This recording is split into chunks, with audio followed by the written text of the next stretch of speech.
अस्सलाम वालेकुम। आप सबका हमारे चैनल आसिफ मैथमेटिक्स में तहे दिल से स्वागत है। चलिए आज हम लोग देखते हैं एनसीईआरटी क्लास 10th एक्सरसाइज 13.2। इससे पहले हम लोगों ने 13.1 पढ़ा और पूरे डिटेल्स के साथ पढ़ा। और आपने अब तक वो सब वीडियो नहीं देखा है तो हमारे प्ले लिस्ट में जाकर देख सकते हैं, ठीक है। तो चलिए आज हम लोग शुरू करते हैं 13.2 क्वेश्चन नंबर 1। अच्छा, 13.2 में हमें क्या पढ़ना है? ठोसों के संयोजन का आयतन, मतलब दो गो ठोस एक साथ मिला देगा या तीन गो ठोस एक साथ मिला देगा और उसका आयतन पूछेगा, वॉल्यूम पूछेगा। इससे पहले हम लोगों ने क्या पढ़ा? 13.1 में दो ठोस या दो से ज़्यादा ठोस एक साथ मिला देता था और उसका पृष्ठीय क्षेत्रफल पूछता था, सरफेस एरिया पूछता था। अब हमसे सरफेस एरिया नहीं, आयतन पूछेगा। यहाँ क्या कह रहा है एक नंबर में? 13.2 का क्वेश्चन नंबर 1 में क्या कर रहा है? एक ठोस जो है एक अर्धगोले पर खड़े एक शंकु के आकार का है। कोई ठोस है, वो किस तरह का है भाई? कोई सॉलिड चीज है। एक अर्धगोले पे शंकु रखा गया है, ये अर्धगोला है, इसके ऊपर क्या रखा गया है? एक शंकु रखा गया है, जैसा कि इस फिगर में दिख रहा है, ठीक है। बनाना किसको है? इसको कैसे है? तो एक अर्धगोला बना दीजिएगा, इसके ऊपर एक शंकु बना दीजिएगा इस तरह।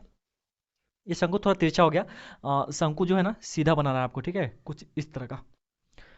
चलिए देखिए, तो कह रहा है कि एक ठोस एक अर्धगोले पर खड़े एक शंकु के आकार का इस तरह, जिनकी त्रिज्याएं 1 सेंटीमीटर है। जिनकी त्रिज्याएं 1 सेंटीमीटर है, मतलब दोनों के बारे में कह रहा है। जाहिर सी बात है, देख रहे हैं आप, ये त्रिज्या, ये वाला जो त्रिज्या है दोनों में कॉमन है। अर्धगोले में भी यही त्रिज्या और शंकु में भी यही त्रिज्या। और ये दोनों कितना है? 1 सेंटीमीटर। कितना सेंटीमीटर? 1 सेंटीमीटर, ठीक है। मतलब शंकु के बारे में भी कह रहा है और अर्धगोले के भी बारे में कह रहा है हमसे कि दोनों की त्रिज्याएं क्या है? सेम है। तो शंकु की त्रिज्या भी 1 सेंटीमीटर, रेडियस 1 सेंटीमीटर, और अर्धगोले की भी वही त्रिज्या है, तो इसका भी रेडियस 1 सेंटीमीटर। चलिए आगे क्या कर रहा है? तथा शंकु की ऊंचाई उसकी त्रिज्या के बराबर है। शंकु की ये वाली जो ऊंचाई है ना, ऊंचाई तो इसी को बोलते हैं हम लोग, त्रिज्या के बराबर है भाई। शंकु की त्रिज्या के बराबर है। शंकु की त्रिज्या कितना है? 1 सेंटीमीटर। तो ऊंचाई भी कितना होगा? 1 सेंटीमीटर।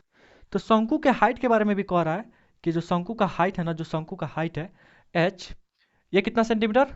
1 सेंटीमीटर। आप यहाँ नीचे लिख सकते हैं, ठीक है, जगह नहीं है तो इसलिए मैं साइड में लिखा हूँ। शंकु का हाइट भी 1 सेंटीमीटर है। तो इस ठोस का आयतन पाई के पदों में व्यक्त करना है। ये जो भी सॉलिड चीज दिख रहा है ना, इसका आयतन निकालना है, वॉल्यूम निकालना है पाई के पदों में। मतलब पाई का मान चेंज नहीं करना है, 22/7 चाहे 3.1, पाई को पाई ही रहने देना है। तो भाई इस ठोस का आयतन निकलेगा कैसे? ये जो भी चीज दिख रहा है आपको, इसमें क्या क्या दिख रहा है? एक अर्धगोला दिख रहा है, उसके ऊपर एक शंकु है। तो अर्धगोले का आयतन अब प्लस शंकु का आयतन, यही आपका क्या हो जाएगा? आंसर हो जाएगा। तो चलो देखो जी, ठोस का आयतन अगर हमें निकालना है तो निकालते हैं, चलिए। ठोस का आयतन, ठोस के आयतन में हमें क्या क्या दिख रहा है? अर्धगोले का आयतन, अर्धगोले का आयतन अब प्लस शंकु का आयतन, प्लस शंकु का आयतन। चलिए, अर्धगोले का आयतन, अर्धगोले का आयतन क्या होगा? गोले का आयतन होता है 4/3 पाई r क्यूब, तो अर्धगोले का आयतन 2/3 पाई r क्यूब। अर्धगोले का आयतन क्या होता है? 2/3 पाई r क्यूब। अगर आपने मेरा पहला क्लास नहीं देखा ना, बेसिक क्लास, तो वो तो बहुत इंपॉर्टेंट है भाई, जाके देख सकते हैं अभी भी। शंकु का आयतन क्या होता है? 1/3 पाई r स्क्वायर एच, 1/3 पाई r स्क्वायर एच। क्या कॉमन है? चलिए देखते हैं। अच्छा देखो जी, ये जो 2/3 है, ये 2/3 है, इसको हम लोग तोड़ के ऐसे भी तो लिख सकते थे। 2/3 को 2 गुने 1/3 लिख सकते थे। ये अभी भी क्या लिखा हुआ है? 2/3 ही लिखा हुआ है, 2 एकम 2 बटा में 3। क्योंकि मुझे कॉमन दिख रहा है, इसमें भी 1/3 और इसमें भी 1/3। मैं डायरेक्ट कॉमन लेता 1/3 तो हो सकता था कि आपको कंफ्यूजन हो सकती थी।